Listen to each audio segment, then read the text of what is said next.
ಅದ್ದೇ ಗುಳಿ ಬರ್ತದೆ.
ನಮ್ದೇ ಗುಳಿ.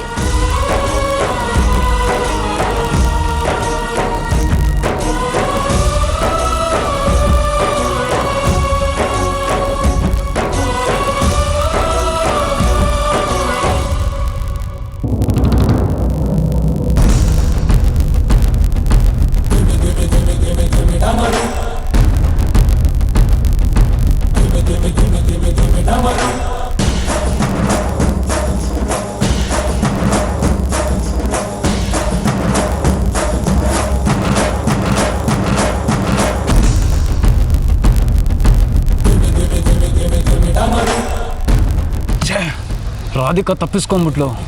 ಮೇಡಮ್ ಗೊತ್ತಾರೆ, ಇವಾಗ ಏನು ಮಾಡೋದು? ಏಯ್, ಮೇಡಮ್ ಹೇಳಿದ್ದು ರಾಧಿಕಾ ಸಾಯ್ಬೇಕು ಅಂತ. ಅವಳು ಯಾಕೆ ನಮ್ಗೇನೋ, ಆ ಕೆಲಸ ನಾನೇ ಮಾಡ್ತೀನಿ.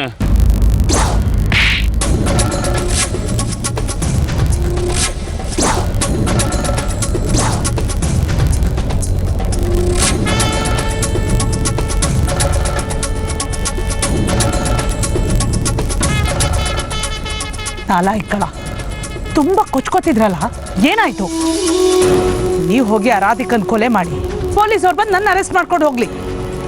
ಹೋಗಿ ನಿಮ್ಗೆ ಹೇಳದ್ನಲ್ಲ, ನನಗೆ ಬುದ್ಧಿ ಇಲ್ಲ ಅಷ್ಟೇ. ಮೇಡಮ್, ಅದು ಯಾರೋ ಬುಡ್ಗ ಬಂದು ಎಲ್ಲ ಹಾಳು ಮಾಡ್ಬಿಟ್ಟ ಮೇಡಮ್. ಕಾರಣಗಳು ಬೇಡ, ಕೆಲಸ ಆಗಿಲ್ಲ ಅಷ್ಟೇ ನನಗೆ ಮುಖ್ಯ.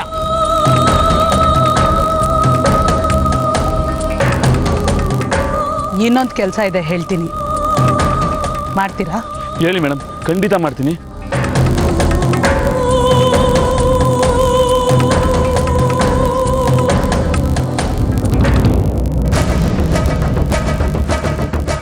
ಇದು ವಿಷ.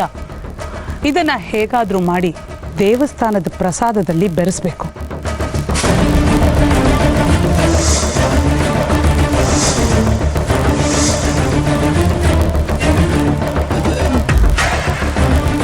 ತಗೋ.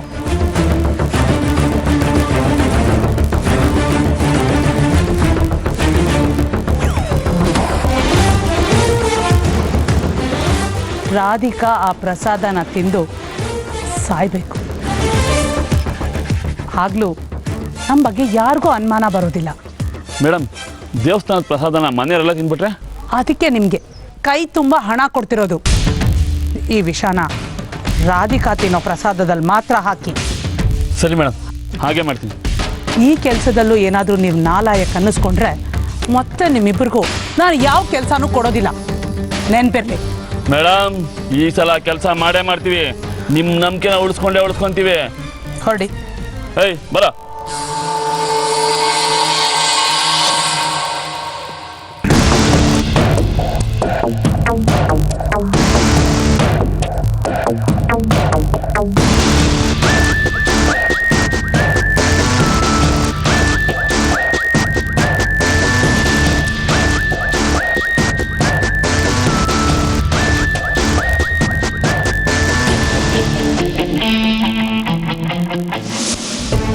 ರಾಧಿಕಾ, ಅದು ಎಲ್ಲೋ ದಾರಿ ತಪ್ಪಿ ಹೆದರ್ಕೊಂಡು ಈ ಕಡೆ ಓಡ್ ಬಂದಿದೆ.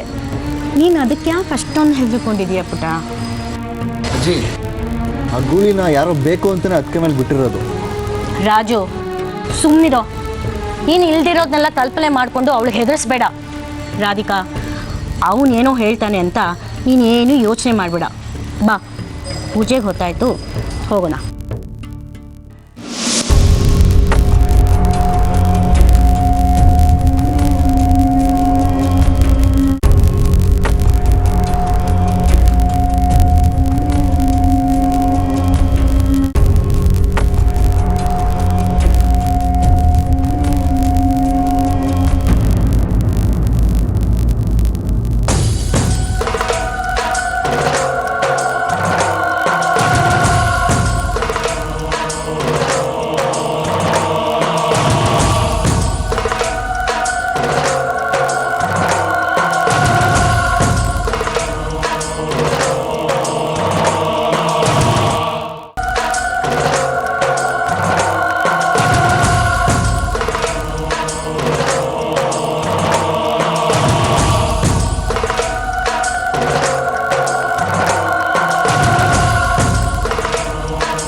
ನೋಯ್ತಿದೆ.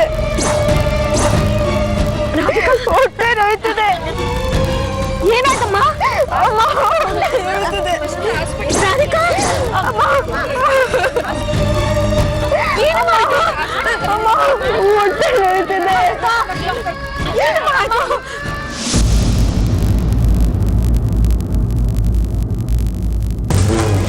ನಿಮ್ಮ ಕೈಯಲ್ಲಿ ಆಗದೆ ಇರೋ ಕೆಲಸನ ನಾನು ಮಾಡಿದ್ದೀನಿ.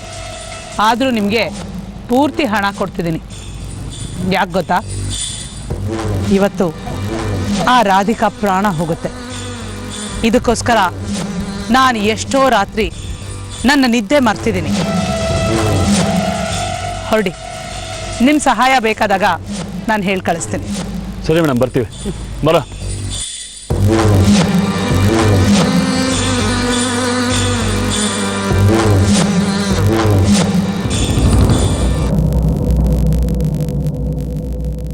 ಶಾಂತನು, ಒಂದೊಳ್ಳೆ ಸಿಹಿ ಸುದ್ದಿ. ಧರ್ಮಾಧಿಕಾರಿ ಕುಟುಂಬದವ್ರಿಗೆ ಹೇಳ್ಬಿಡು, ಅವ್ರ ಪುರೋಹಿತರನ್ನ ಕರೆಸಿ ಅಂತ್ಯ ಸಂಸ್ಕಾರಕ್ಕೆ ಎಲ್ಲ ವ್ಯವಸ್ಥೆ ಮಾಡ್ಕೊಳ್ಳೋದಿಕ್ಕೆ.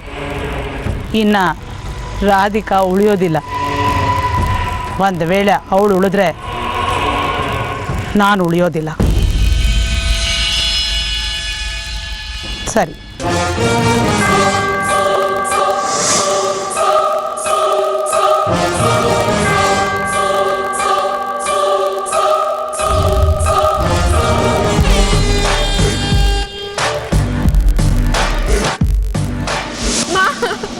ಹೊಟ್ಟೆ ನೋವು. ಬಿಟ್ಟು ಡಾಕ್ಟ್ರು.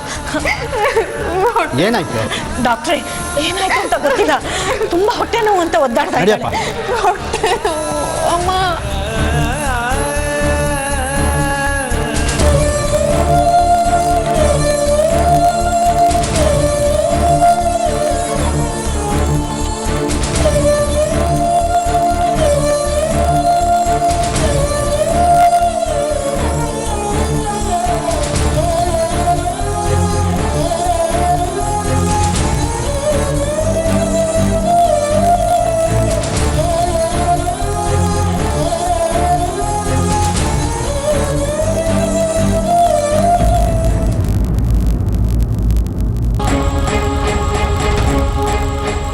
ಡಾಕ್ಟರ್, ಅತ್ತಿಗೆ ಹೇಗಿದ್ದಾರೆ?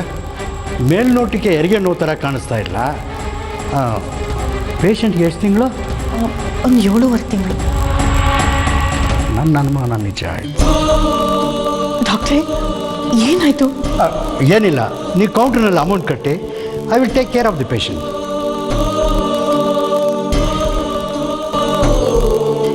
ರಾಜು, ನೀನು ಹೋಗು, ಕೌಂಟ್ರಲ್ಲಿ ದುಡ್ಡು ಕಟ್ಬಿಡು. ನಾನು ಮನೆಯವ್ರಿಗೆ ವಿಷಯ ತಿಳಿಸ್ತೀನಿ.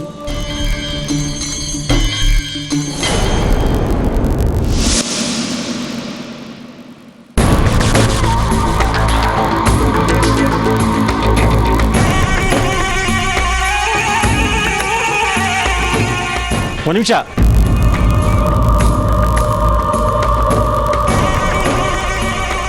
ನೀವ್ಯಾಕೆ ಇಲ್ಲಿ ಬಂದಿದ್ದು ಅರ್ಥ ಆಗಲಿಲ್ಲ ನನಗೆ. ನೀವು ಇಲ್ಲಿಗೆ ಬಂದರೆ ರಾಧಿಕಾ ಖುಷಿ ಆಗಲ್ಲ, ಅದ್ರ ಬದಲು ಅವಳು BP ಜಾಸ್ತಿ ಆಗುತ್ತೆ, ಗೊತ್ತಾ? ಹಾಗಂತ ಬರ್ದೇ ಇರೋದಕ್ಕಾಗುತ್ತಾ ಚಿಕ್ಕಪ್ಪ? ಅವಳು ನಮ್ಮನ್ನು ಎಷ್ಟೇ ಹೇಟ್ ಮಾಡಿದ್ರು ನಾವು ಅವಳನ್ನ ಅಷ್ಟೇ ಪ್ರೀತಿಸ್ತೀವಿ. ಅಮ್ಮ ಮಗನ ಪ್ರೀತಿ ಎಷ್ಟೊಂದು ಅಮೂಲ್ಯವಾದದ್ದು ಅಂತ ನನಗೂ ಚೆನ್ನಾಗಿ ಗೊತ್ತಿದೆ. ನನಗೊಂದು ಅನುಮಾನ ಕಾಡ್ತಾ ಇದೆ ಶಾಂತನು. ರಾಧಿಕಾಗೆ ಒಂದಲ್ಲ ಒಂದು ಸಮಸ್ಯೆ ಆಗ್ತಾ ಇದೆ ಅಲ್ಲ, ಅದ್ರ ಹಿಂದೆ ನಿಮ್ಮ ಕೈವಾಡ ಇಲ್ಲ ಅಂತ ಹೇಗೆ ನಂಬೋದು? ಅಲ್ಲ, ಇವತ್ತಿನ ಸಮಸ್ಯೆಯಲ್ಲಿ ನಿಮ್ಮ ಪಾತ್ರ ಏನಾದರೂ? ನೋಡಿ, ಆಸ್ಪತ್ರೆ ಅಂತ ಸುಮ್ಮನೆ ಇದ್ದೀನಿ. ವಿಷ್ಣು ಅವರೇ, ಅನುಮಾನ ಪಡೋದಕ್ಕೂ ಒಂದು ಲಿಮಿಟ್ ಅಂತ ಇದೆ. ಎಲ್ಲರೂ ನಿಮ್ಮಷ್ಟೇ ಕಟ್ಟುಕ್ರು ಅಂದ್ಕೊಂಡ್ರ? ನೀವೆಂಥ ಧರ್ಮಾತ್ಮರು ಅಂತ ನನಗೆ ಚೆನ್ನಾಗಿ ಗೊತ್ತಿದೆ. ನೀನು ಎಷ್ಟು ದುರಾತ್ಮ ಅನ್ನೋದು ನನಗೂ ಚೆನ್ನಾಗಿ ಗೊತ್ತಿದೆ. ಮೊದಲು ಇಲ್ಲಿಂದ ಹೊರಗಡೆ ಹೋಗೋದ್ರೆ ನೋಡು. ರಾಧಿಕಾಗೆ ನಿನ್ನ ಅವಶ್ಯಕತೆ ಇಲ್ಲ. ಖಂಡಿತ ಅವಶ್ಯಕತೆ ಇದೆ ಅಂತ ಹೇಳು ಶಾಂತನು. ಒಬ್ಬ ತಾಯಿಯಾಗಿ ನಾನು, ಅಣ್ಣನಾಗಿ ನೀನು ಬಂದಿದ್ಯಾ ಅಂತ ಇವ್ರಿಗೆ ಹೇಳು.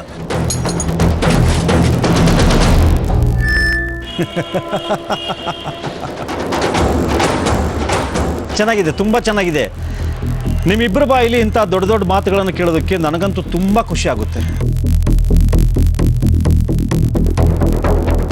ಶಾಂತನು, ಒಂದು ಮಾತು ಹೇಳ್ತೀನಿ ಕೇಳು. ರಾಧಿಕಾಗೆ ಹೆರಿಗೆ ನೋವು ಬಂದಿರೋದಕ್ಕೆ ಸಾಧ್ಯನೇ ಇಲ್ಲ. ಯಾಕಂದರೆ ಅದಕ್ಕಿನ್ನೂ ತುಂಬ ಟೈಮ್ ಇದೆ. ಹಾಗಿದ್ರೆ ನೀವು ಈಗಲೇ ಒಂದು ಕೆಲಸ ಮಾಡಿ, ರಾಜು ಮತ್ತು ಕಲ್ಯಾಣಿ ಅವ್ರ ಮೇಲೆ ಒಂದು ಪೊಲೀಸ್ ಕಂಪ್ಲೇಂಟ್ ಕೊಡಿ.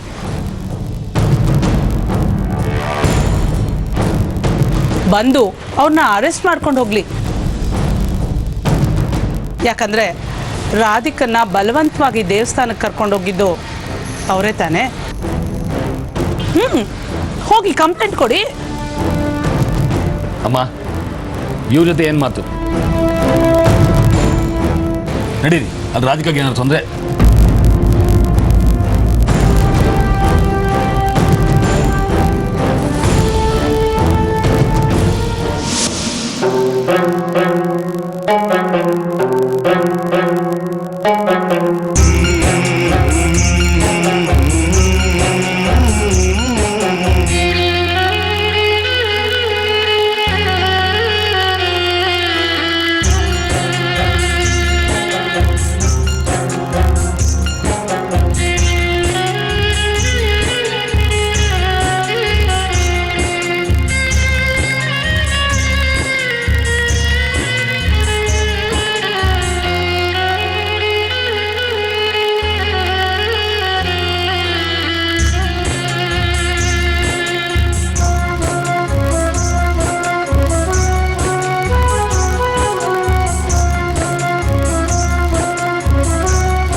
ಎಷ್ಟೇ ಚೆಕ್ ಮಾಡೋದನ್ನು ಅಷ್ಟೇ ಮೇಡಮ್.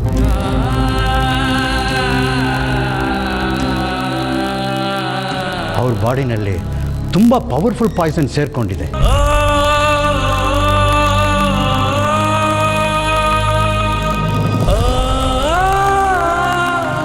ಈಗಾಗಲೇ ದೇಹದಲ್ಲಿ ಅರ್ಧ ಭಾಗ ಆವರಿಸ್ಕೊಂಡ್ಬಿಟ್ಟಿದೆ.